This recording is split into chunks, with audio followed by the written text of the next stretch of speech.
कर लेता हूं, सभी का बनाया हुआ भोजन कर लेता हूं, सभी का दिया हुआ पानी पी लेता हूं। मेरा धर्म कभी नष्ट नहीं हुआ। आज तुम्हें तो खंड खंड में बांटा जा रहा है। सनातन की रक्षा की बड़ी बड़ी भविष्यवाणियां करने वाले, सनातन की रक्षा के लिए बड़े बड़े नारे लगाने वाले सनातन को ही गर्त में लेते चले जा रहे हैं। कैसा हमारा जीवन होना चाहिए, किस तरह का सनातनियों का जीवन होना चाहिए?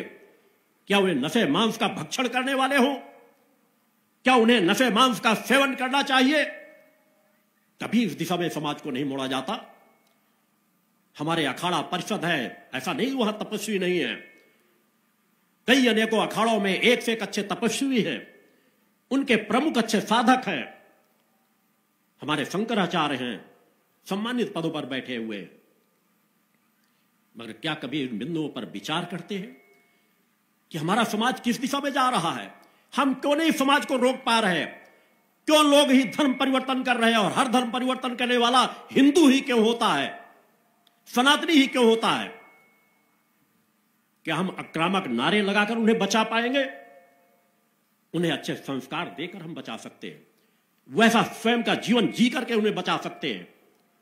मुझे प्रसन्नता हुई थी, हमारा महाकुंभ प्रयागराज में हो रहा है, दुर्लभ है, अद्वितीय है। मां गंगा का तट तो सदैव पावन पवित्र रहता है। प्रयागराज धाम तो युगों युगों तक जब यह धरती रहेगी तो पवित्र रहेगा। इस कुंभ की व्यवस्थाएं सराहनीय हैं। उत्तर प्रदेश के मुख्यमंत्री ने जो कार्य किया है वह कार्य शायद कोई नहीं कर सकता।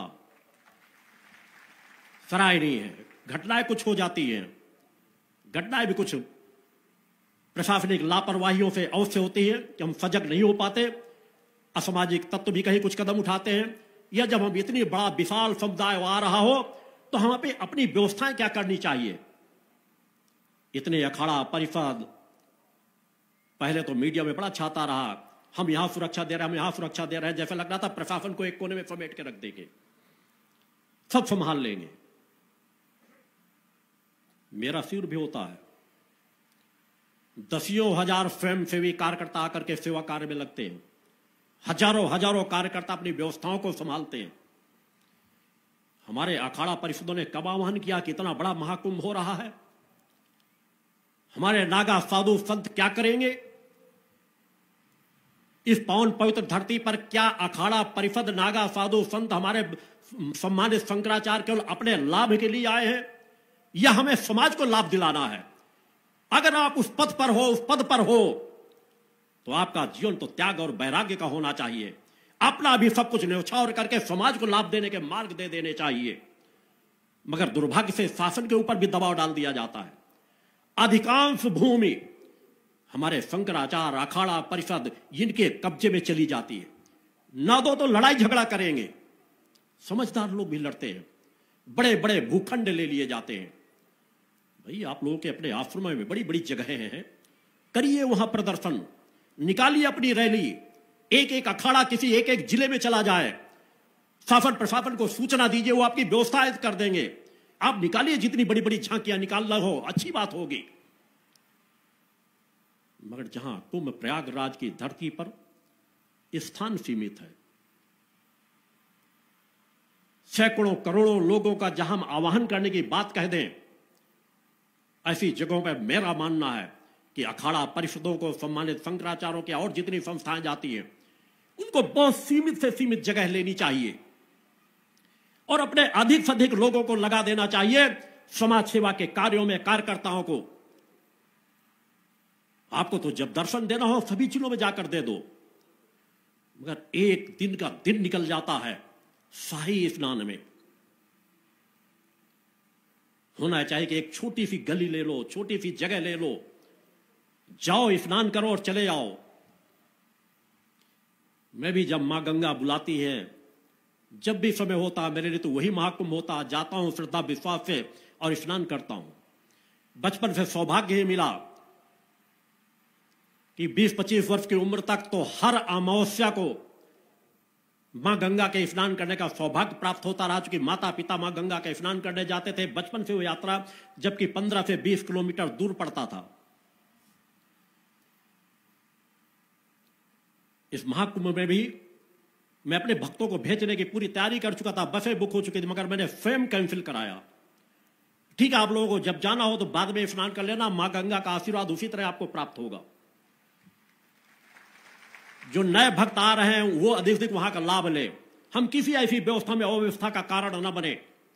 हमारे जब कोई शिविर होते हैं हम अपने कार्यकर्ताओं की तरह लगा देते हैं कि शासन प्रशासन की अधिक सेवाएं हमें न लेना पड़े, जरूरत पड़े तो हम शासन प्रशासन की भी मदद कर सके।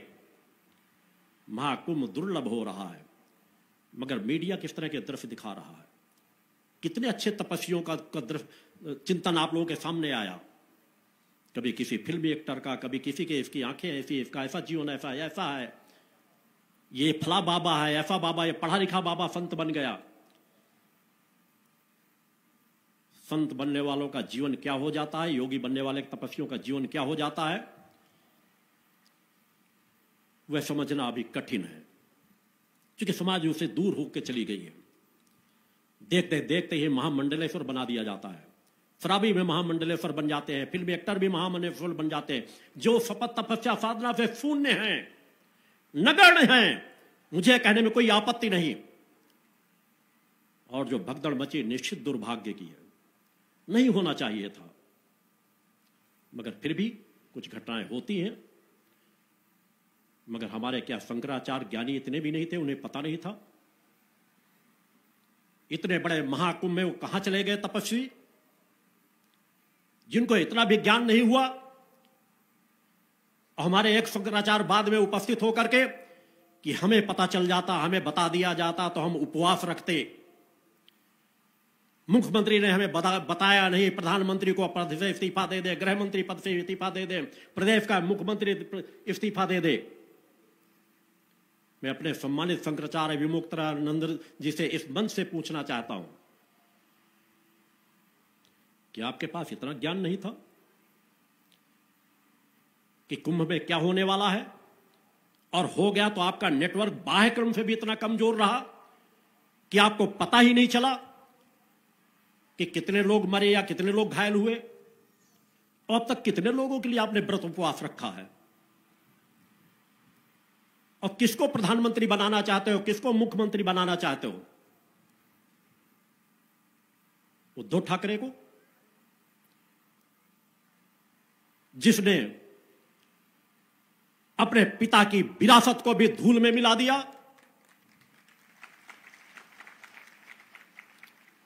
आप उसे महाराष्ट्र का मुख्यमंत्री बनाना चाहते थे। योगी आदित्यनाथ में आपको कमियां नजर आती है। मैं भी अलग, मैं किसी पार्टी का गुलाम नहीं हूं, केवल सत्य बोलता हूं। मैंने स्वयं तीनों धाराओं का गठन कर रखा है, मगर जो अच्छे लोग होते हैं उनका समर्थन करता हूं, और जो बुरे लोग होते हैं सत्ता में क्यों न बैठे हो, पुरजोर विरोध करता हूं। चाहे देश का मुख्यमंत्री, किसी प्रदेश का मुख्यमंत्री हो, चाहे मंत्री हो, मेरी आवाज आज तक न रुकी है न कभी रुकेगी। बोलो गुरुदेव भगवान की जय। योगी आदि शंकराचार्य महोदय को इस मंच से बता देना चाहता हूं कि ना आप देश के प्रधानमंत्री को समझ पा रहे हो, ना प्रदेश के मुख्यमंत्री को समझ पा रहे हो। ये दिव्य आत्माएं हैं, ये स्वयं अपने आप को नहीं जानती कि ये कौन है, मगर रह रह करके जब प्रधानमंत्री किसी एकांत स्थान पर होते हैं, गंगा तट पर होते हैं, तो उन्हें लगता है मैं कोई विशेष व्यक्ति हूं। वो जिस कार्य के लिए आए वो उस कार्य में लगे हैं। इस काल में उससे अच्छा कार्य दूसरा कोई नहीं कर सकता। आपके अंदर भी उतनी पात्रता नहीं है माननीय शंकराचार्य महोदय, जितना साधनात्मक तब के संस्कार देश के प्रधानमंत्री और उत्तर प्रदेश के मुख्यमंत्री योगी आदित्यनाथ के पास है। मैं देख सकता हूं, मैं समझ सकता हूं, मैं सत्य का ज्ञान करा सकता हूं। योगी आदित्यनाथ आज स्वयं अपने कर्मों के फलस्वरूप हिंदू धर्म के हिंदू हृदय सम्राट बन चुके हैं। उन जैसा मुख्यमंत्री कोई आज तक आजादी के बाद नहीं हुआ। एक योगी, एक मठ का महंत, और उसके बाद दिन रात समाज की सेवा में लगा हुआ है। वो अपने देश के प्रधानमंत्री का सम्मान जितना करता है उतना कोई मुख्यमंत्री नहीं करता। प्रधानमंत्री जब चल रहे होते हैं तो उनके 15 फीट दूर करके उनको आप अंधे हो, क्यों बाहर निकलते हो? आपके माँ बाप ने क्यों बाहर निकाला? क्या करेंगे आप निकल के? आपको खुद घर में बैठना नहीं आता? उस समय तो बहुत हमको तकलीफ होती है कि कुछ बोलते हैं लोग। अंधों को नाम नाथ का मन मस्तिष्क बिल्कुल स्थिर है। वो अपनी पूरी क्षमता अपने लक्ष्य पर लगाते हैं। उत्तर प्रदेश में जितना अनीति अन्याय अधर्म, हर जिले में बड़े बड़े माफिया पैदा हो गए थे जिनके सामने जज भी घुटने टेकते थे, कोई फैसला नहीं देते थे, अपना ट्रांसफर करा लेते थे या पेशियों पे पेशियां बढ़ाते रहते थे। उनका खात्मा करना इतना आसान नहीं था, कोई दूसरा नहीं कर सकता था। ये वही कर सकता है जो स्वयं की मौत का भय त्याग दे, जिसके अंदर संस्कार हो। खैर ये एक पक्ष हुआ। कुंभ में सबसे बड़ी घटना किसको माना गया? जो कुछ मौतें हो गई। मेरे लिए कोई बहुत बड़ी घटना है, मगर उससे बड़ी घटना जिसने मुझे सबसे ज्यादा तकलीफ दी उस पर समाज की निगाहें नहीं गई। क्योंकि मैं आज जब प्रारंभ से आज 300 सालों से लेकर समाज के बीच जब से कार्य कर रहा हूं, एक संकल्प लेकर के कार्य कर रहा हूं। मैंने समाज में कभी ऊंच नीच की भावना को नहीं देखा। एक अमीर धनवान भले मेरे दरबार से बगैर मिले चला गया हो, मगर गरीब को मैंने निराश नहीं होने दिया। मैं छुआछूत ऊंच नीच मानता ही नहीं, किसी को अछूत मानता ही नहीं। इतने वर्षों की लंबी यात्रा में 65 साल की उम्र हो चुकी है। 4-5 साल की उम्र के बाद से आज तक ला करके एक भी टॉपिक कोई नहीं बता सकता, मगर जिस पे समाज का, देश का ध्यान नहीं गया। जब प्रारंभ में हुआ तो कुछ अखाड़ों ने कहा कि इस बार हम पिछड़े दलित समाज के लोगों को भी महामंडलेश्वर बनाएंगे। मुझे बड़ी प्रसन्नता हुई थी और इसका मैंने अपने एक संक्षिप्त जब चिंतन चल रहा था वहां उसका उल्लेख भी किया था कि इस बार शायद अखाड़ा परिषद के लोगों को कुछ अच्छा सद्ज्ञान परम सत्ता ने दिया है कि उन्होंने ऐसा कुछ निर्णय लिया। मगर इतना लंबा अंतराल गुजरने के बाद अभी तक कोई निर्णय नहीं आया। मगर मुझे जो मेरे अंतःकरण को सबसे ज्यादा व्यथा कर गई वह बात थी, मीडिया के सामने 20-25 साफ सुथरे कपड़े पहने हुए लोग खड़े थे। वक्तव्य क्या दे रहे थे? हम शंकराचार्यों के लिए भंडारे में काम करने के लिए आए हैं। हम सभी ब्राह्मण हैं, ब्राह्मण अच्छे उच्च वर्गों से हैं। हमारे उसमें कोई भी, मुझे शब्द मजबूरी पे कहना पड़ रहा है, किसी को बुरा ना लगे, मेरे जीवन में कभी ऐसे शब्दों को उच्चारण नहीं होता। उन्होंने कहा ये सभी हमारे यहां सवर्ण हैं, इनमें से कोई शूद्र नहीं है। हम अपने भंडारों में शूद्र को प्रवेश नहीं देते, शूद्र भोजन नहीं बनाता। जिस समय मैंने सुना था जैसा लग रहा था कि कानों पे कोई गर्म करके कोई तरल पदार्थ डाल दिया हो। अरे वहां तो चंद लोग मरे थे, मगर तुमने जिस समाज को ऐसी बातें कह करके करोड़ों करोड़ों समाज के लोगों को आघात पहुंचा देते हो, उनकी अंतरात्मा जब मरती है तो उसका जवाब कौन देगा? मैं उन शंकराचार्यों से पूछना चाहता हूं। बर्बाद कर दिया आप लोगों ने हमारे सनातन धर्म को, बर्बाद कर दिया हमारे हिंदू धर्म को। हम उन गुरुकुलों में किनको शिक्षा देंगे, किनको शिक्षा नहीं देंगे? ज्ञान हर पात्र को मिलना चाहिए। मेरा मानना है वह शंकराचार्य नहीं हो सकते, वह कोई ज्ञानी पुरुष नहीं हो सकता, वह कोई संत ऋषि मुनि महात्मा नहीं हो सकता जो जात के आधार पर ज्ञान देने की बात कहे। यही गलतियां होती चली आई और आज भी हो रही हैं। हमने एक बहुत बड़े समाज को दूर कर दिया जिनके अंदर निष्ठा, विश्वास, समर्पण की पराकाष्ठा सवर्णों से भी अधिक है, कार्य करने की क्षमता है। मेरा मानना है कि देश की सरकारों को सोचना चाहिए, जिस तरह हम नाजायज मदरसों की बंद करने की बात कहते हैं, उस तरह हर उस गुरुकुल पे ताला डाल देना चाहिए जहां जाति के आधार पर प्रवेश दिया जाता है। इतना हम समाज को दुख देंगे, तकलीफ देंगे। 21वीं सदी चल रही है, ज्ञान की सदी है, कर्म की सदी है, भक्ति की सदी है। हम भारत को विश्व गुरु बनाना चाहते हैं। आज भी हम इस झंझावातों में उलझे रहेंगे तो फिर दूसरा तो फायदा उठाएगा ही। हम अपने समाज को ही खंड खंड करते चले जा रहे हैं। होना तो चाहिए कि ऐसे महाकुंभों में हमारे शंकराचार्यों को, हमारे अखाड़ा परिषदों को बढ़ के आना चाहिए और कहना चाहिए कि आओ हमारे भंडारे में, हम सब आत्मीयता से बनाएंगे, खाएंगे और खिलाएंगे। हमारे सनातन में, हमारे हिंदू धर्म में कोई ऊंच नीच छुआछूत नहीं है। हम सब उस परम सत्ता माता भक्ति आदि शक्ति जगत जननी जगदम्बा के अंश हैं। जगत जननी का परिवार है। सनातन से अच्छा सुंदर न कोई समाज था, न है और न रहेगा। सनातन है तो सभी धर्म सुरक्षित हैं। बोलो गुरुदेव भगवान की जय। अन्यथा 100 बार गंगा नहाओ, शाही सवारियां निकालो, पाप लगेगा। अगर कर्म पुण्यात्माओं के नहीं करोगे, तपस्वी जीवन जियो, किसी गर्व से घमंड से नहीं। किसान परिवार में मैंने जन्म लिया है, पिता के साथ कृषि कार्य किया है, आज भी कृषि कार्य को उतना ही महत्व देता हूं। आश्रम की स्थापना के बाद मैंने एक बहुत बड़ी जमीन खरीदकर कृषि कार्य के लिए, साग सब्जी वहां आश्रम वासियों के लिए और नित्य प्रति भ्रमण के लिए जाता हूं और मार्गदर्शन देता हूं। मेरे शिष्यों को मालूम है, जब मैं अपने हाथ से कोई फसल लगा देता था छोटी छोटी जमीन पे, आज जितनी 10 एकड़ जमीन में फसल उत्पादन नहीं होता होगा, आधे एकड़ जमीन में अपने द्वारा करता था। लोग खाते खाते थक जाते थे। पुरुषार्थ का वो फल होता है। ये सहज है। हमारी धरती मां तो सब कुछ दे देना चाहती है। हमने धरती मां से प्रेम कब किया? जिस पर हम चलते हैं, बैठते हैं, उठते हैं, बोलते हैं, ये सभी जगत जननी की देन है। हमने कब उसको मां के रूप में देखा? कब हमने उस धरती को समझने की कोशिश की कि ये धरती तो हर पल हमसे बात कर रही है। नदियों के तट पे जाओ, पेड़ों के पास बैठो, फूलों के पास बैठो, अपनी फल लहलाती फसलों के पास में बैठो, सब हमको देना चाहती है। हम प्रकृति सत्ता के कण कण से प्रेम करना ही नहीं हमने सीखा, क्योंकि इन चीजों से हम दूर होते चले गए। ध्यान में बैठना सीखो, साधना करना सीखो, सात्विक पवित्र आहार करना सीखो, तुम्हें हर कण कण में वो जगत जननी दिखाई देगी। तुम्हारा जीवन परोपकारी बन जाएगा। तुम एक समाज सेवक बन जाओगे। इस समाज को कोई दूसरा उद्धार करने नहीं आएगा। इस समाज को तुम्हें सुधारना है। मैं सभी समाज के वर्गों से कहता हूं, उन पिछड़े दलित वंचित शोषित भाइयों से कहता हूं कि आओ, यह सनातन तुम्हारा है, हिंदू धर्म तुम्हारा है। तुम सनातन के प्रखर पहरेदार बनो। जो गलत है उसे दूर भगाओ। सनातन पर अधिकार पहला तुम्हारा था, है और रहेगा।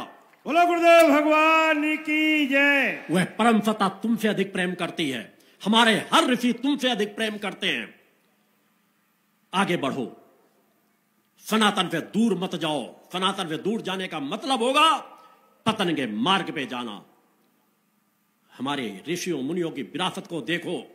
हम अगर देवी देवताओं को एक तरफ भी रख दें, हमारे ऋषियों मुनियों की इतनी बड़ी पहली सामर्थ्य थी जिनके प्रमाण समाज में हैं, उसके समकक्ष भी कोई दूसरा धर्म का प्रमुख नहीं टिकता। देवी देवता नहीं टिकते उनके। मैं सभी धर्मों का सम्मान करता हूं। जितना अपने धर्मों का सम्मान करता हूं, उतना दूसरे के धर्मों का सम्मान करता हूं, मगर जिहादी मानसिकता का पुरजोर विरोध करता हूं। हमारे धर्म को जो खंड खंड कर देना चाहते हैं पैसे के प्रलोभन से या अन्य चीजों में या जिहादी मानसिकता से, जो हिंदुओं पर अत्याचार करना चाहते हैं, जो अत्याचार हम बांग्लादेश में देख रहे हैं, जो अत्याचार हम पाकिस्तान में देख रहे हैं, जो अफगानिस्तान में देख रहे हैं, जो पहले हम देख चुके हैं, भारत भूमि पर ऐसा अत्याचार करने की कोई हिम्मत न जुटा सके। हमें तपस्वी बनना होगा, हमें साधक बनना होगा, हमें पुरुषार्थी बनना होगा, हमें कर्मवान बनना होगा। अगर दूसरा 4 घंटे मेहनत करता है तो हमें 18 घंटे मेहनत करने की सामर्थ्य हमारे अंदर होनी चाहिए। पुरुषार्थी बनो, परोपकारी बनो। कोई कार्य छोटा बड़ा नहीं है। मजदूर हो, कृषि कार्य करते हो, उसे व्यवसायियों से ज्यादा श्रेष्ठ मानो। अपने कृषि कार्य से प्रेम करना सीखो। दुर्भाग्य से आज न मालूम कितनी बड़ी बड़े भूखंड बेच बेच करके लोग विदेशों में भग रहे हैं। हरियाणा पंजाब को तो बर्बाद करते चले जा रहे हैं। नफे में बर्बाद कर डाला। अब एक विदेशी चस्का लगा है कि 10-10, 5-5 एकड़ जमीन बेच बेच करके 20-20, 25-25, 50-50 लाख दे करके दूसरे देशों में कप प्लेट धोने के लिए चले जाते हैं। अपनी भूमि से प्रेम करो। मैं इस मंच से सभी कृषकों से भाइयों से कहना चाहता हूं, सभी उन माता पिता से कहना चाहता हूं, अपने बेटे से चाहे जितना प्रेम कर रहे हो, बेटे के किसी व्यवसाय के लिए अपनी भूमि मत बेचना, वो बेटों के हित में रहेगा। भूमि है तो भूखों नहीं मरेंगे। अगर मेहनत परिश्रम करे, और जो मेहनत परिश्रम न करे उसे भूखों मर ही जाना चाहिए। उन्हें मेहनती बनाओ, अपने कृषि कार्यों में लगाओ। शहरों में जो बच्चे रहते हैं उन्हें भी कहता हूं, अगर ग्रामीण क्षेत्रों में जुड़े हो तो छुट्टियां हो तो ग्रामीण क्षेत्रों में जाओ, फसलों के पास जाओ, खेतों के पास जाओ।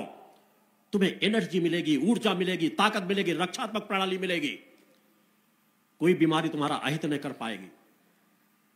सूर्योदय से पहले जगना सीखो। हम कब जगते हैं? सूर्योदय से पहले। छोटे छोटे पक्षी चहचहाने लगते हैं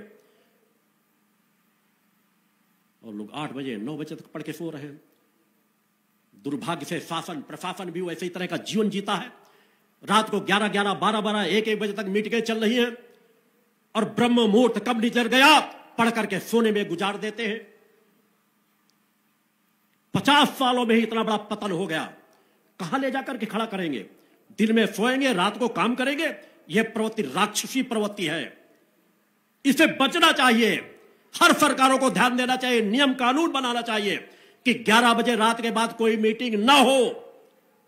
मीटिंगें हो दिन में हो। 8 बजे प्रातः से दुकानें खुल जानी चाहिए। 25-50 सालों में पहले दुकानें 7-8 बजे खुल जाती थी, अब 11-12 बजे के पहले खुलती ही नहीं है। धीरे धीरे वो भी रात्रि में खुलने लगेगी। हमें सोचना होगा, हमें देवत्व के पथ पर चल रहा है या असुरत्व के पथ पर चलना है। फिर संकट आपके जीवन में बढ़ते ही चले जाएंगे और बस नाच गाने वाले आएंगे, कथाएं सुनाएंगे, करोड़ों करोड़ रुपए लूटेंगे, आपके हाथ कुछ नहीं लगेगा। मेरे द्वारा जो कार्यक्रम किए जाते हैं मेरा कोई शुल्क नहीं रहता। वहां की व्यवस्था ही कार्यकर्ता आपस में संभालते हैं। जरूरत पड़ती है तो मैं अपने द्वारा सहयोग करता हूं। आज तक के इतिहास में कोई ऐसा शुल्क कभी नहीं मेरे द्वारा रखा गया। मगर कहां शुरू दूंगा कहां नहीं दूंगा यह मेरा अपना निर्णय रहता है। हजारों हजारों करोड़ रुपए दे करके भी कोई मेरा फ्यूल प्राप्त कर ले, इस धरती पर पैदा नहीं हुआ। बोलो गुरुदेव भगवान की जय। उस पथ पर चलो, विचारों के लिए जीवन जियो।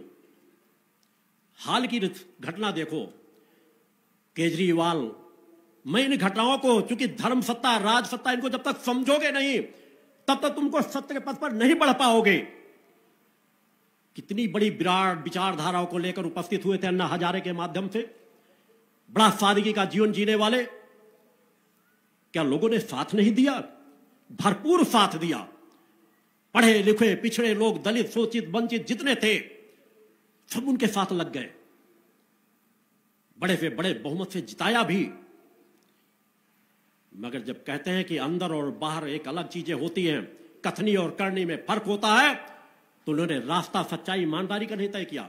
माफियाओं से फांट-गांठ, खालिस्तानियों से फांट-गांठ, विदेशियों से, जो अरबल नक्सल मानसिकता के लोग हैं उनसे फांट-गांठ, करोड़ों करोड़ों रुपए किस तरह आ जाए और हम पूरे देश में एक राज्य कर लें। जब राज्य भोगने की किसी के अंदर इच्छा भी पैदा हो जाती है, यह समझ लो वो राजनेता नहीं, इस देश का सबसे बड़ा लुटेरा है।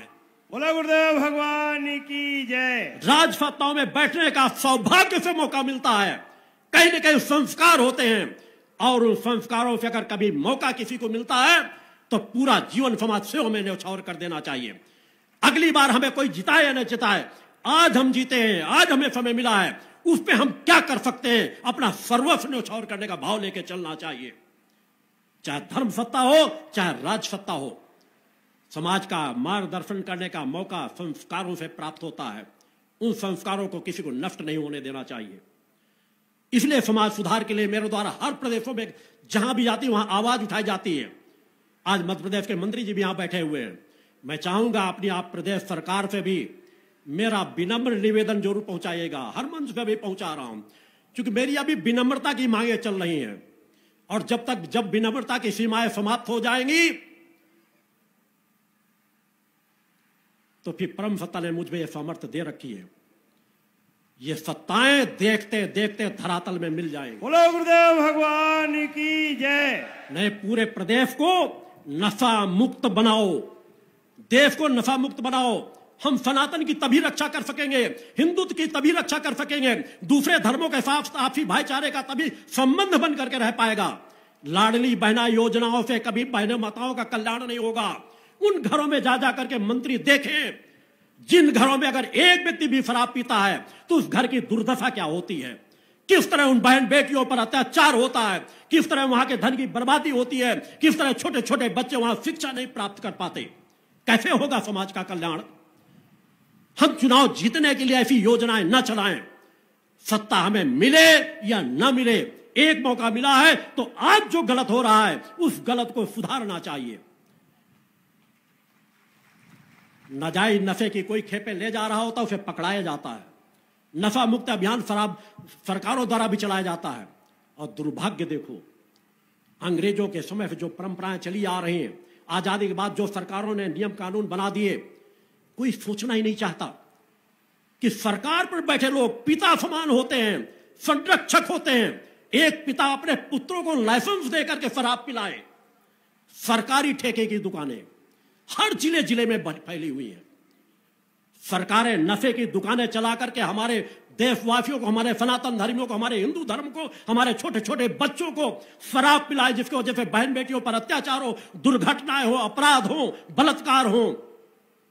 सरकारों को सोचना होगा।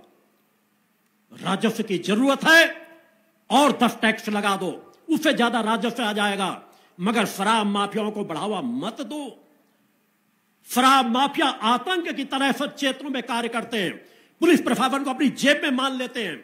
कुछ चंद ही पुलिस प्रशासन से जुड़े लोग होंगे जो शराब माफियाओं का विरोध करते हो। संगठन जगह जगह समाज में कार्य कर रहा है। कुछ अधिकारी होते आते ही संगठन के लोगों को संपर्क करते हैं कि आप बहुत अच्छा कार्य कर रहे हो, आपका संगठन बहुत अच्छा कार्य कर रहा है।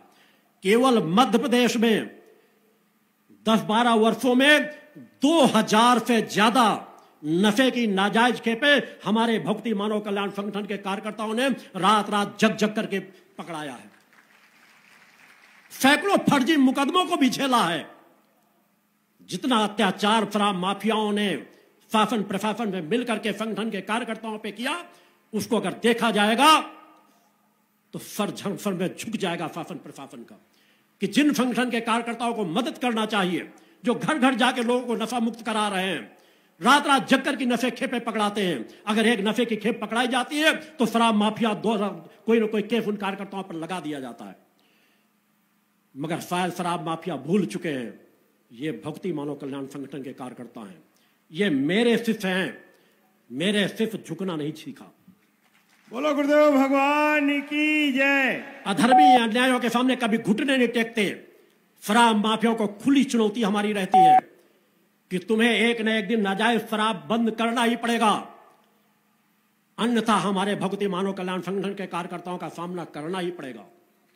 बोलो गुरुदेव भगवान की जय। अभी तो हम शासन प्रशासन द्वारा, चूंकि हम कानून का सम्मान करने वाले लोग हैं, अज्ञानता से हमारी सरकारें सरकारी ठेके दे दे करके जिले में बड़े बड़े नशे की खेपे चलाई जा रही है, व्यवसाय चलाया जा रहा है। हम उनका सम्मान करते हैं कि आपके द्वारा ये गलत रास्ता तय किया जा रहा है। एक दिन भी सत्ता में बैठने वाले मुख्यमंत्री को शराब का व्यवसाय अपने द्वारा नहीं चलने देना चाहिए। सरकारी ठेके से शराब बेचा जाए, दुकानें खोल खोल कर शराब बेच जाए। इससे अच्छा होगा कि हर जिलों में एक डकैतों का गैंग बना दो, शराब की दुकानें बंद कर दो और उन्हें कह दो जहां हो लूटो, और लूट करके हमारे पास हमारा कर हमको देते चले जाओ। शायद उससे गरीब बच जाएगा, क्योंकि डकैती धनवानों के यहां ही डालेंगे, सामर्थ्यवान वालों के यहां डालेंगे, 90% समाज बच जाएगा। तो जो सरकारें शराब के ठेके चलाती हैं, मैं मानता हूं वो कभी भी राष्ट्रभक्त सरकारें नहीं हो सकती। आज भले मजबूरी है कि हम सभी सरकारों की तुलना में यह सरकार तो सरकार अच्छी है। मेरे द्वारा अनेकों जगहों पर बीजेपी को भारत अधिकांश हर प्रदेशों में सहयोग किया जाता है। जहां जरूरत पड़ती है हमने भारतीय सचेतना पार्टी का गठन किया है, मगर सत्ता सुख भोगने के लिए नहीं। हम धीरे धीरे धरातल को मजबूत कर रहे हैं। जहां जरूरत पड़ती है, आज की जरूरत क्या है, हम वहां मदद भी कर रहे हैं। और हर अच्छे व्यक्ति का मदद करने के लिए हमारी भारतीय सचेतना पार्टी तैयार है, भक्ति मानव कल्याण संगठन तैयार है, जो धर्म राष्ट्र मानवता की सेवा करना चाहते हो। आगे भी करते रहेंगे, मगर सरकारों को सोचना होगा। कम योजनाएं चलाओ, कम सड़कें बने, कम विकास की चीजें हों, मगर शराब के ठेके से समाज को बचा लो। हमारे मुख्यमंत्री महोदय ने अभी कुछ घोषणा की, अच्छी कुछ विचार तो आए कि धार्मिक केंद्रों में नहीं बिकेंगे मगर बाकी जगह बिकती रहेंगे। तो कुछ जिले धार्मिक है, बाकी अधार्मिक है, कुछ क्षेत्र धार्मिक हो गए। अरे यहां तो हमारा भारत उसका हर घर घर धार्मिक है। जिस घर में मूर्ति रखी है, जिस घर में देवी देवताओं की आराधना हो रही है, जो घर पूजा पाठ कर रहा है, उस हर घर की रक्षा करना हमारे प्रदेश के मुखिया का कर्तव्य होना चाहिए। नहीं, वहां उनके घरों में भी तो मंदिर बना है। वहीं मंदिर में घर का एक शराबी पति अगर शराब पी रहा होता, बेटा शराब पी रहा होता, शराब पी के जाके उद्दंडता मचाता है, वहां भी धर्म की हानि हो रही होती है। मैं अपने मंत्री महोदय जी से भी चाहूंगा कि एक बार पुरजोर आवाज उठाइए, कोई प्रदेश की योजनाएं नहीं रुकेंगी। और कर लगा दो, खुल करके कर लगा दो कि हम शराब के ठेके बंद करा रहे हैं, इसके लिए कर अलग से कर लगा रहे हैं। मैं कह रहा हूं समाज हफ्ते हफ्ते दे देगा, और समाज को तैयार करना मेरी जिम्मेदारी होगी, मेरे संगठन के कार्यकर्ताओं की जिम्मेदारी होगी। तो समाज के घर घर जाके लोगों को समझाएंगे कि सरकार जो भी टैक्स लगा रही हो, उस टैक्स को हंसते हंसते दे दो। आपका घर बर्बादी से बच जाएगा, हमारे बच्चे बर्बादी से बच जाएंगे, वो अच्छी शिक्षा हासिल करेंगे, कोई अधिकारी बनेगा, कोई व्यवसायी बनेगा, कोई किसी क्षेत्र में जाएगा, कोई समाज सेवक बनेगा, समाज के कार्य होंगे, तभी हमारा भारत विकसित भारत बन पाएगा। युवा कहां जा रहा है? हर शहरों में जाकर के देखो युवा कैसा जीवन जी रहे हैं, धर्म कर्म से दूर होते चले जा रहे हैं। इसलिए उनको हमको पुनः उस माता आदि शक्ति जगत जननी जगदम्बा, जो हमारी आत्मा की जननी है, जिस सत्य का ज्ञान समाज को नहीं कराया जाता, जिस तरह आपको जन्म स्थूल शरीर को जन्म देने वाले माता पिता हैं, उसी तरह आपके शरीर पर जो बैठी हुई आत्मा है, जिसके बल पर आप चल रहे हो, बोल रहे हो, खा रहे हो, पी रहे हो, सब कुछ कर रहे हो, वह उस जगत जननी की अंश है, जिसे देवादिदेव भी मां कहकर के पुकारते हैं, जो अजन्मा है, अविनाशी है, अनंत लोकों की जननी है, जो हमारी आत्मा की जननी है। हमें उससे प्रेम करना चाहिए, वही हमारे मूल इष्ट हैं। बाकी सभी देवी देवताओं का सम्मान करो, हर मंदिर में श्रद्धा से शीश नवाओ, हर मंदिर में जब मौका मिले तो अपने भक्ति भाव को लेकर के वहां पहुंचो, उनका भी आशीर्वाद लो कि हमें अगर कुछ आशीर्वाद दे सकते हैं वहां से, तो हम अपनी जगत जननी के एक निष्ठावान भक्त बन सके, हमें मां की और कृपा प्राप्त हो, हम अपने घर से दूर ना हो जाएं, अपने मूल से दूर ना हो जाएं, हम मूल देवी देवताओं से दूर ना हो जाएं, हमारे अंदर नास्तिकता का वास ना हो जाए। हमें वैसा जीवन जीना पड़ेगा। नित्य प्रति श्रद्धा विश्वास है, माता आदि शक्ति जगत जननी की आराधना करके तो देखो, वो सब कुछ देने में सामर्थ है। अपने अंदर की पात्रता को भी विकसित करो और बाह्य साधना को भी करो, और जो जो पात्रता विकसित होती चली जाएगी, तुम्हारी हर मांग 101% पूर्ण होगी। तुम्हारे अंतःकरण से निकलने वाली कोई मांग गलत हो ही नहीं सकेगी। और वाक शक्ति का परिणाम अगर देखना है तो आप अपने गुरु की पूरी जीवन की यात्रा को देखो। आज तक माता आदि शक्ति जगजननी जगदम्बा के चरणों में मैंने जो प्रार्थना रखी है, कभी अपूर्ण नहीं हुई। बोलो गुरुदेव भगवान की जय। साधक बनो, अपने घर में नित्य प्रतिसाधना करो, शुद्ध सात्विक आहार करो, नशे मांस से दूर रहो। धर्म राष्ट्र मानवता की सेवा करना हर मनुष्य का कर्तव्य है। जब कर्तव्य पथ पर चलोगे, उसके बाद तुम जिस देवी देवता की आराधना कर रहे होगे, वह देवी देवता दोनों हाथों से भरपूर तुम्हें आशीर्वाद देंगे। देवी देवता तो चाहते ही यही है कि समाज का कल्याण हो, मानवता का कल्याण हो, मगर उनके पथ पर चलो तो, उनके बताए हुए नियमों पर चलो तो। आप तो बस वेदों को रट लेते हैं, वेद ज्ञानी बन जाते हैं।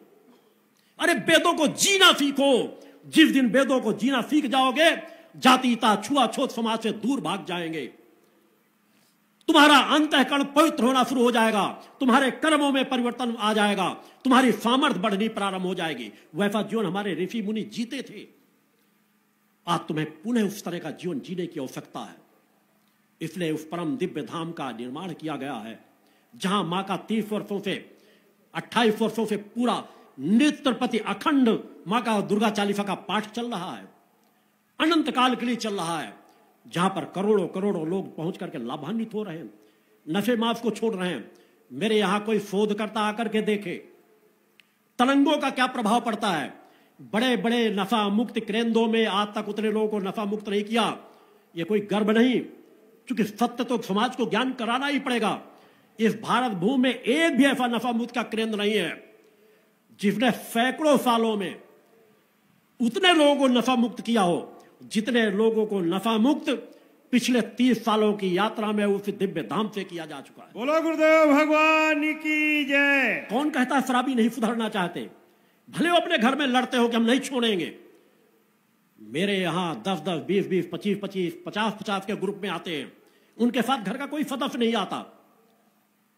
मिलने आते हैं, पूछा जाता किस लिए आए हो? गुरुदेव जी आपके पास नशा छोड़ने आए हैं। उन चेतना तरंगों का प्रभाव होता है, क्योंकि जब मैं अपनी नित्य साधना में बैठता हूं तो नित्य उन चेतना तरंगों से ध्यान में साधना में मैंने अपने जीवन का एक एक पल समाज को समर्पित किया है। अपनी स्वयं की साधना पूर्ण करने के बाद 30 वर्षों के पहले मैंने जीवन की एक एक साधना समाज को समर्पित कर दी थी। और जब पहले अपने लिए अगर 4 बजे जगता था, अब 2:30 बजे प्रातः जगता हूं। साधनाओं में कोई मैंने कमी नहीं की, क्योंकि उस तरह का कर्म है जिसकी ऊर्जा पैदा ही होती है। सूर्य अगर उदय होगा तो उसकी धूप से इनकार कोई नहीं कर सकेगा। ठंड अपने आप दूर भग जाएगी, अंधकार अपने आप दूर भग जाएगा। कर्म करो, इसलिए मैं अपने साधकों से चाहता हूं, अपने शिष्यों से चाहता हूं, तपस्वी जीवन जियो। तुम्हारे क्षेत्र में जगह जगह तुम ऐसे सूरज बन करके उदय हो कि तुम अनेकों अनेकों लोगों का कल्याण कर सको। तुम्हारा गुरु तुम्हारे साथ है, माता आदि शक्ति जगत जननी जगदम्बा तुम्हारे साथ है। इस अभियान पर हमें ठहरना नहीं है, रुकना नहीं है। नित्य प्रति अपने साधना के क्रमों को बढ़ाना है, उसमें कोई कमी ना आने पाए। अपनी अंतर आत्मा को निखारना है और नित्य प्रति समाज सेवा के लिए कार्य करते रहना है। तभी आपके बच्चे तपस्वी पैदा होंगे। नहीं याद देखा जाए, अगर माता पिता धार्मिक हैं तो आगे आने वाली इसी पीढ़ी को देखो, 90% बच्चे अधार्मिक होंगे, नास्तिक होंगे, पूजा पाठ नहीं करना चाहते। तो उसमें थोड़ा कहीं ना कहीं सुधार करने की आवश्यकता है। अपने बच्चों पर अपने से ज्यादा निगाह रखो, उन्हें सुधारना तुम्हारा कर्तव्य है, तुम्हारा दायित्व है। वो गलत रास्तों में न जाने पाए। यही तुम्हारी पूजा है, यही तुम्हारी साधना है कि आगे आने वाली पीढ़ी को बचा लो, आगे आने वाली पीढ़ी को संवार लो। उसकी रक्षा करना भी तुम्हारा दायित्व है। और नित्य प्रति उस जगत जननी की आराधना करो। विनम्रता की पराकाष्ठा हो और वीरता की भी पराकाष्ठा हो। विनम्रता इतनी कि हर व्यक्ति को अपना बना लो। जहां कल्याण की बात आ जाए, समाज सेवा की बात आ जाए, परोपकार की बात आ जाए, इतना झुक जाओ जो दूसरा न झुक सके। और जहां अधर्मी अन्यायों का सामना करने की बात हो तो वीरता की वह पराकाष्ठा हो कि सर कट जाए मगर झुकना नहीं चाहिए। बोलो गुरुदेव भगवान की जय। आपका गुरु बचपन से भी वैसी यात्रा तय कर रहा है। कभी आलस, जड़ता, निराशा, हताशा को अपने ऊपर हावी नहीं होने दिया। चैतन्यता का जीवन जीता है।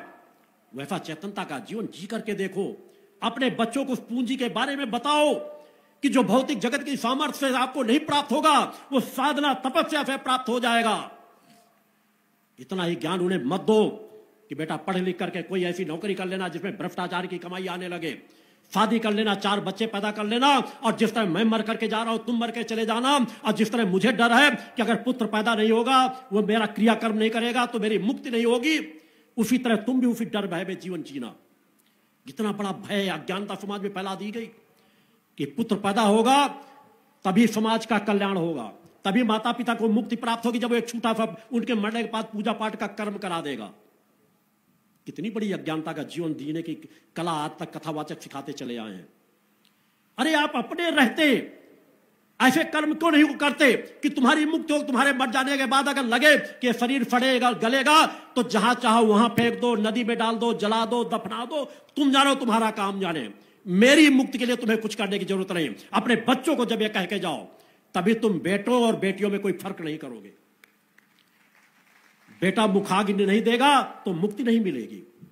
मेरा मानना है कि बेटा मुखाग्नि दे तो मुक्ति मिले न मिले, इसमें संशय निश्चित है। अगर बेटी कंधा दे देगी, बेटी मुखाग्नि दे देगी, तो तुम्हारी मुक्ति निश्चित हो जाएगी। बोलो गुरुदेव भगवान की जय। प्रथम तो मेरा बचपन से ही त्याग बैराग का जीवन था, मगर जब माता भगवती आदिशक्ति जगदम्बा की कृपा का जो जीवन का सामने का मार्गदर्शन था कि गृहस्थ के जीवन को जीते हुए साधना तपस्या के पथ पर चलना है, तो उस पथ पर चलने के लिए शादी के बाद भी मेरा अधिकांश जीवन ब्रह्मचर्य का ही रहा है। मैंने माता आदिशक्ति जगतजननी जगदम्बा के चरणों में प्रार्थना की थी। अपने निज जीवन के लिए मैंने कभी प्रार्थना नहीं की। मैंने मां के चरणों में प्रार्थना की थी कि मेरे घर में अगर जन्म लेना है तो सिर्फ और सिर्फ बेटियां जन्म ले, और बेटियों के जन्म के बाद ब्रह्मचर्य व्रत का जीवन जीता हूं।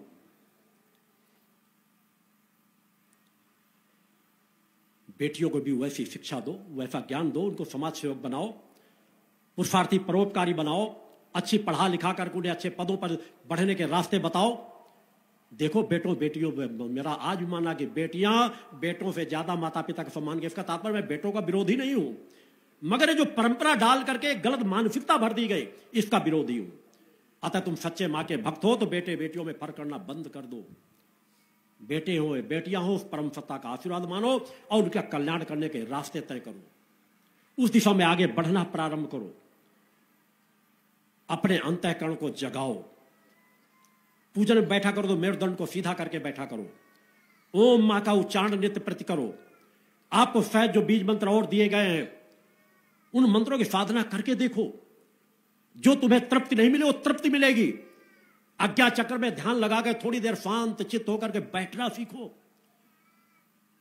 दृश्य और अदृश्य के संबंधों का ज्ञान होने लगेगा। निराकार से साकार का ज्ञान हो जाएगा। अदृश्य दृश्य हो जाएगा। जो अमूर्त है वो मूर्त हो जाएगा। क्षमता अपने अंदर से पैदा करो। बैठना सीखो। इन साधनाओं को करो। कथाएं सुनने से कल्याण नहीं होगा। कथाएं बहुत सुन चुके, आगे भी सुनने को मिलती रहेंगी। गीता रामायण का घर में ही पाठ करो। जितने बार पाठ करोगे कुछ ना कुछ ज्ञान मिलेगा। रटने के लिए नहीं, उनसे कुछ सीखने के लिए कि हमारे मर्यादा पुरुषोत्तम श्री राम ने कैसा जीवन जिया था, माता सीता ने कैसा जीवन जिया था, प्रभु श्री कृष्ण ने हमारा कैसा जीवन जिया था। क्या वो नाचने गाने वाले थे? एक विराट व्यक्तित्व का जीवन नाचने गाने वालों के समान समाज में रख दिया। वीरता साहस और पराक्रम की जो खान थे, अनेकों कलाओं में जो सिद्धहस्त थे, उनको सामान्य सा जीवन की रास्ता, अगर पौरुषता की बात समाज को बताई गई होती, उनकी समाज सेवा की बात बताई होगी, उनको त्याग बलिदान की बात बताई गई होती, वो कितने परोपकारी का जीवन जीते थे, वो कैसा जीवन जीते थे, किन दिव्य शक्तियों से एकाकार करते थे, कौन कौन सी दिव्य शक्तियां उनके साथ रहती थी, कभी बताया नहीं गया। क्योंकि साधना तपस्या के मार्ग में चलने को उन कथावाचकों को भी नानी याद आ जाएगी। मैं कथावाचकों से नफरत नहीं करता। कथाएं करो, घर घर कथाएं हो, मगर सार गर्भित चीजें बताओ। उथलेपन में न ले जाओ। उथलेपन में ले जाने के परिणाम है कि हम अपने देवी देवताओं पे आस्था खोते चले जा रहे हैं। और एक मुसलमान फकीर साईं की मूर्तियां देवी देवताओं के मंदिरों में रखी जाने लगी। आखिर क्यों? क्या हमारे सनातन धर्म में हमारे ऋषि मुनि नहीं थे? हमारे आदि गुरु शंकराचार्य ने 32 साल की उम्र में 4 मठों की स्थापना कर दी। कब हमने उनके ज्ञान तपस्या की बातें समाज को बताई? कितने मंदिरों में हमारे आदि गुरु शंकराचार्य की मूर्तियां रखी हुई हैं। एक मुसलमान फकीर मैंने कहा, किसी को मानो, हम तो पेड़ पौधों की भी पूजा करने वाली हैं, नदियों कंकड़ पत्थरों की पूजा करने वाले हैं, कोई किसी की पूजा करे इससे कोई आपत्ति नहीं है। साईं के जितने मंदिर बनने हो बने, उससे कोई आपत्ति नहीं है। मगर हिंदुओं के धर्म स्थानों में, मंदिरों में धन कुबेरों के बल पर पुजारियों को खरीद करके इस तरह की मूर्तियां रखी जाएं, तो हम फिर देवी देवताओं की साधना करना भूल जाएंगे, अपने मूल से दूर हट जाएंगे। जो आश्रय तुम्हें घर में मिलता है वो पड़ोसी के घर पे नहीं मिलेगा। जितनी कृपा तुम पे, जितनी देख रेख तुम्हारे माता पिता तुमसे करते हैं, पड़ोसी नहीं करेगा। उसी तरह अपने मूल देवी देवताओं पर आस्था विश्वास डिगने मत दो। वो तुम्हें सब कुछ दे सकते हैं, बस उस पथ पर तुम्हें चलना होगा। निष्ठा विश्वास समर्पण के साथ। अनेकों प्रश्न मेरे पास जो आए आज और कल में उन प्रश्नों का उत्तर देने का पूरा प्रयास करूंगा जो समय रहता है। निर्धारित समय पर कुछ समय के अंदर आरती भी की जाएगी, आधा घंटे का और समय शेष है। जितने तुम्हारी विचारधारा को गलत रास्ते सही रास्ते में ले जाने का समय है, उसको प्रयास आज भी करता रहूंगा, कल भी करता रहूंगा। तब पथ पर चलो, तपस्वी बनो, शक्ति के पथ पर चलो। ये पूरी सृष्टि शक्तिमय है, शक्ति से परे कुछ भी नहीं है। जहां देखो वहां शक्ति है। तुम अगर सोचना चाहते हो, बोलना चाहते हो, उसके पीछे भी शक्ति कार्य कर रही है। तुम एक जगह से उठ के दूसरी जगह में जाना चाहते हो, अगर तुम्हारे शरीर में शक्ति नहीं होगी जा नहीं सकते। पेड़ पौधे अंकुरित हो रहे हैं, वहां भी कोई शक्ति कार्य कर रही है। तुम्हारे शरीर की सुरक्षा हो रही है, उसमें भी कोई शक्ति कार्य कर रही है। किसी तरफ देखो, जहां देखो वहां शक्ति, पूरा जगत शक्तिमय है। उस शक्ति से एकाकार करो। अपने अंतःकरणों पर आवरण मत डालो, निखारो। रोज थोड़ा सा वक्त दो। थोड़ा सा वक्त यदि नित्य प्रति दोगे तो तुम्हारे जीवन में बहुत बड़ा परिवर्तन आता चला जाएगा। तभी तुम सच्चे मां के भक्त बन सकोगे, सच्चे साधक बन सकोगे। तभी तुम अपने गांव का, अपने जिले का, अपने देश का कल्याण कर सकोगे। तुम्हारे बच्चे अच्छे शिक्षित हों, तन से बलिष्ठ हो, मन स्थिर हो और बुद्धि की प्रखरता हो। तुम्हारे बच्चे ऐसे होने चाहिए। मगर आज सब कुछ उल्टा होता जा रहा है। तन से कमजोर, मन अस्थिर और बुद्धिहीन होते जा रहे हैं।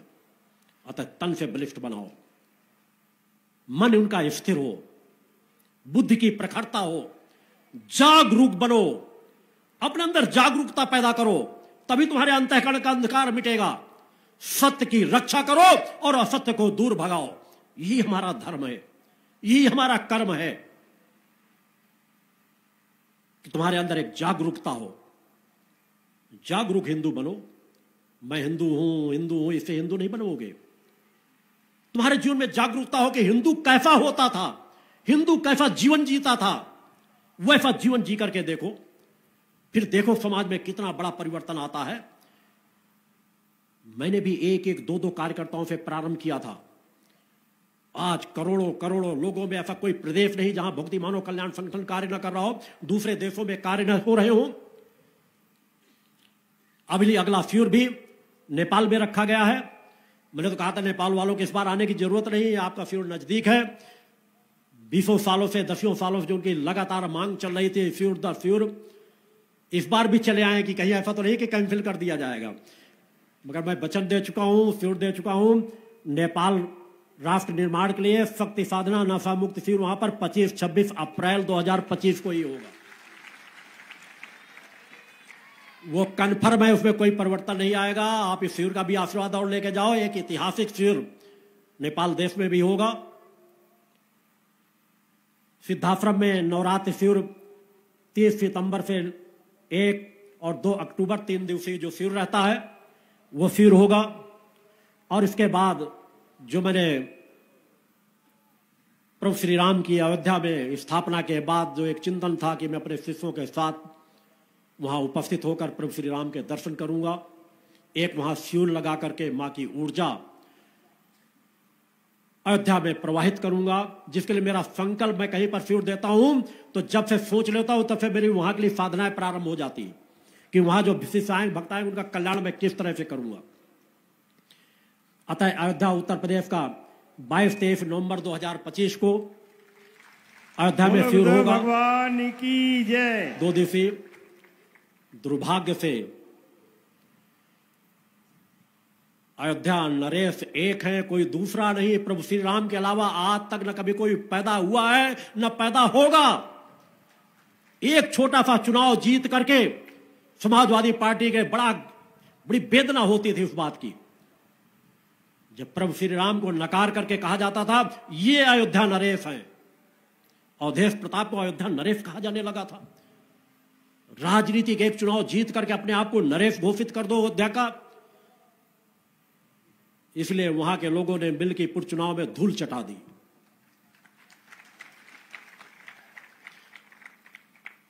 आज हमारे मध्य प्रदेश के मुख्यमंत्री महोदय जी भी आए, उनके लिए तो आज के दिन कई गुना खुशी देने वाला है, क्योंकि दिल्ली प्रदेश में भी बीजेपी की सत्ता आ चुकी है।